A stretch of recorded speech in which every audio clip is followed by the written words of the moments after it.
Lung growth follows 5 overlapping stages: embryonic, pseudoglandular, canalicular, saccular, and alveolar.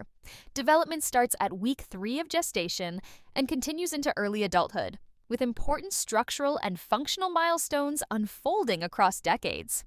Each stage is regulated by genetic signals, biochemical mediators, hormonal input, and mechanical forces such as fetal breathing and amniotic fluid pressure. Abnormal growth in any stage can produce congenital pulmonary malformations that shape respiratory function from birth onward. During the embryonic stage, weeks 3 through 6, the trachea, bronchi, and early pulmonary vasculature form, establishing the basic central structures. From weeks 6 to 16, the pseudoglandular stage produces about 20 generations of conducting airways and terminal bronchioles, but no gas exchange capacity, so viability is not possible. The canalicular stage, weeks 16 through 26, introduces respiratory bronchioles and primitive acini. Type 1 pneumocytes flatten to form the first gas exchange surfaces, and type 2 pneumocytes begin early surfactant synthesis. Capillaries move closer to the epithelium, and clinical viability appears around 22 to 24 weeks. In the saccular stage, weeks 26 through 36, terminal sacs expand, septation increases surface area, and surfactant production accelerates, supporting survival with intensive care. The alveolar stage begins near 36 weeks and extends into early adulthood, with rapid alveolarization postnatally, expanding from about 20 million alveoli at birth to several hundred million in later life. Fetal breathing movements begin around 10 to 12 weeks and steadily increase in strength and frequency. These movements stretch the developing airways, and that stretch acts as a growth signal. Without it, the lungs remain small and structurally immature. This same activity also conditions the diaphragm and chest wall, preparing them for effective postnatal ventilation. Amniotic fluid provides the hydraulic distension that maintains airway patency and drives parenchymal expansion. When fluid is severely reduced, as with renal agenesis or prolonged rupture of membranes, the lungs cannot expand, resulting in pulmonary hypoplasia. Excess fluid, or polyhydramnios, rarely limits lung growth directly, but often indicates another anomaly that can indirectly affect development. Clinically, both impaired breathing movements and abnormal fluid volume explain why some infants present with lungs too small or too stiff to support adequate gas exchange after birth. The embryonic stage marks the origin of the respiratory tract. Around week 3, a lung bud emerges from the primitive foregut endoderm and elongates into right and left primary bronchial buds. These buds establish the foundation for the trachea and primary bronchi. During this same period, the pulmonary arteries and veins form in parallel, setting up the earliest pulmonary circulation. This tight coordination between airway branching and vascular connections explains why vascular anomalies often accompany airway malformations. Clinically, disruption of this stage produces major structural defects. Tracheal agenesis prevents formation of a functional airway, while tracheal stenosis leaves a narrowed conduit for ventilation. Abnormal separation of the trachea and esophagus can create a tracheoesophageal fistula. Failure of normal connection between developing lung tissue and the airway results in pulmonary sequestration. Recognizing the timing of these anomalies links their pathogenesis directly to embryonic stage failure. Between weeks 6 and 16, the lung undergoes extensive branching, creating about 20 generations of conducting airways. This branching culminates in terminal bronchioles, but respiratory bronchioles have not yet formed, so gas exchange is impossible. Alongside the airways, support systems emerge. The bronchial circulation begins to develop, and early lymphatic channels establish drainage pathways. Histologically, the tissue resembles an exocrine gland, which is why it is termed the pseudoglandular stage. The critical concept is that this period builds the scaffolding of the airway tree without providing functional units for survival. If birth were to occur during this stage, ventilation could not sustain life. Because no respiratory bronchioles or acini are present in the pseudoglandular stage, gas exchange is impossible, and the fetus would not be viable if delivered. Disruptions in this window frequently cause congenital malformations. Abnormal budding of the bronchial tree may form bronchogenic cysts, while disproportionate overinflation of a lobe results in congenital lobar emphysema. Failure of diaphragm closure allows abdominal contents to enter the thorax, producing congenital diaphragmatic hernia and secondary lung hypoplasia. Any interruption of normal branching or thoracic space during this stage limits later development, leaving infants with structurally small lungs or malformed airways. Clinically, these defects manifest as respiratory distress at birth and often require surgical correction or advanced respiratory support. During the canalicular stage, terminal bronchioles give rise to respiratory bronchioles and primitive acini, marking the first formation of units capable of gas exchange. Cellular differentiation becomes critical. Type 1 pneumocytes flatten to create a thin surface for diffusion, while type 2 pneumocytes appear and begin synthesizing surfactant, although in small amounts. At the same time, capillaries migrate toward the respiratory epithelium, forming an increasingly thin air-blood barrier. This structural convergence of airways, pneumocytes, and capillaries explains why gas exchange becomes theoretically possible in this stage. Although immature, the organization of airspaces and vascular interface establishes the basis for fetal viability toward the end of this period. The canalicular stage marks the threshold of viability, typically around 22 to 24 weeks. Primitive actini and a thin air-blood barrier allow gas transfer, but only on a limited scale.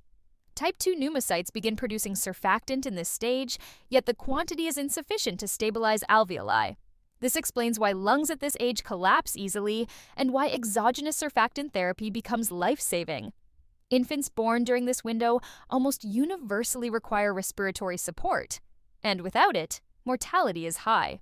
When development is disrupted, the result is profound pulmonary insufficiency driven by both inadequate structural surface area and inadequate surfactant availability. In the saccular stage, terminal airways expand into saccules, greatly increasing the potential surface area for gas exchange. Secondary septation refines these sacs into smaller compartments, further enhancing diffusion capacity. Capillaries align tightly against the saccular walls, creating a more efficient interface between air and blood. Type 2 pneumocytes undergo a marked surge in surfactant synthesis during this period, with surfactant stored in lamellar bodies and released into the air spaces. This rapid increase in surfactant availability is the key reason survival with intensive respiratory support becomes possible in this stage. Structural expansion combined with biochemical maturation sets the foundation for postnatal alveolarization. Survival is possible in the saccular stage with intensive respiratory support, but immaturity remains the central challenge. Surfactant stores, although rising, may still be insufficient, and respiratory distress syndrome is common. Positive pressure ventilation needed to support these infants often causes complications such as pulmonary interstitial emphysema and sets the stage for evolving bronchopulmonary dysplasia. Abnormal development during this period produces pulmonary hypoplasia and impaired compliance, which explain why many infants born between 26 and 36 weeks require prolonged respiratory care. The alveolar stage is defined by septation of saccules into mature alveoli. This process rapidly increases gas exchange surface area. At birth, about 20 million alveoli are present, and continued growth expands this number to roughly 300 million by adulthood. Postnatal alveolarization continues through early childhood and may extend into adolescence. The process is driven by mechanical stretch from breathing, changing oxygen tension after birth, and hormonal influences such as thyroid hormone and retinoids. These factors explain why postnatal injury or abnormal regulation can permanently alter lung architecture. Several factors inhibit alveolar growth. Mechanical ventilation and oxygen therapy injure fragile septal tissue through overdistension and oxidative stress. Persistent inflammation from chorioamnionitis or neonatal sepsis interferes with growth factor signaling, while inadequate nutrition limits the structural proteins needed for septation and surfactant production. Growth can be promoted by retinoids, such as vitamin A, which enhance septal formation, and by thyroxine, which accelerates maturation. When these processes are disrupted, alveolarization stalls, leaving fewer and larger alveoli. The resulting chronic lung disease is characterized by impaired compliance, limited gas exchange capacity, and long-term respiratory morbidity. Abnormalities in the embryonic stage produce major central airway and vascular malformations, including tracheoesophageal fistula, tracheal stenosis, and pulmonary sequestration. Disruption in the pseudoglandular stage, when the conducting airways are branching, leads to congenital malformations such as bronchogenic cysts, congenital lobar emphysema, and congenital diaphragmatic hernia. When the canalicular or saccular stages are interrupted, infants present with respiratory distress syndrome, pulmonary insufficiency, pulmonary hypoplasia, and may progress to evolving bronchopulmonary dysplasia. Abnormalities in the alveolar stage impair septation and alveolarization, resulting in chronic lung disease and increasing risk for obstructive airway disease later in life. Linking the defect to its stage of origin provides a clear framework for anticipating respiratory complications. Tests of fetal lung maturity were developed to predict the risk of respiratory distress syndrome before preterm delivery. Sampling is performed by amniocentesis to obtain amniotic fluid. 3 main categories of testing exist. First, biochemical surfactant markers measure the presence or proportion of surfactant phospholipids. Second, functional surfactant activity tests assess whether the surfactant present can reduce surface tension effectively. Third, surrogate biochemical markers provide indirect evidence of maturity. Although their use has declined with modern antenatal steroid therapy and advanced neonatal care, these tests remain relevant when delivery timing is uncertain, such as in maternal illness or unclear gestational dating. The lecithin to sphingomyelin ratio measures the relative concentration of surfactant phospholipids in amniotic fluid. Lecithin increases late in gestation as surfactant production rises, while sphingomyelin remains relatively constant. A ratio greater than 2 indicates that surfactant synthesis has progressed far enough to reduce the risk of respiratory distress syndrome. However, contamination with blood or meconium introduces additional phospholipids and falsely elevates the ratio, which is why results can be misleading. Phosphatidylglycerol appears later than lecithin, but is a strong marker of true maturity because its presence reflects advanced surfactant composition and is minimally affected by contamination. Functional tests, such as the foam stability or shake test, directly assess surface activity. When bubbles persist, it shows surfactant molecules are lowering surface tension, stabilizing the air-liquid interface.